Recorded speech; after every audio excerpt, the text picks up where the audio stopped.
तर एकनाथ शिंदे यांनी मुख्यमंत्री असताना सुरू केलेली आणखी एक योजना बंद केल्याची सध्या चर्चा रंगू लागली आहे।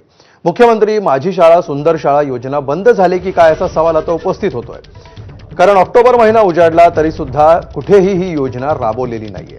आनंदाचा शिधा योजनेनंतर आणखी एका योजनेवर टाच बसल्याचं दिसून येत आहे। याआधी एकनाथ शिंदे मुख्यमंत्री असताना स्वच्छता मॉनिटर, एक राज्य एक गणवेश आणि पुस्तकाला वह्यांची पानं हे निर्णय देखील मागे घेण्यात आले होते। राज्यातल्या शाळांचा सर्वांगीण विकास करणं, त्यांचं आधुनिकीकरण आणि सौंदर्यीकरण करण्याच्या उद्देशानं मुख्यमंत्री माझी शाळा सुंदर शाळा ही योजना 5 डिसेंबर 2023 या दिवशी सुरू करण्यात आली होती।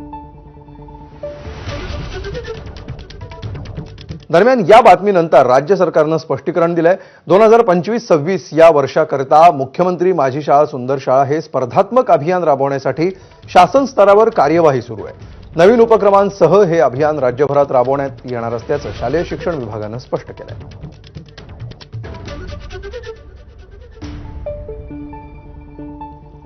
आणि त्यामुळे आनंदाचा शिधा या योजनेपाठोपाठ आता आणखी एक योजना बंद झाल्याची चर्चा सुरू आहे।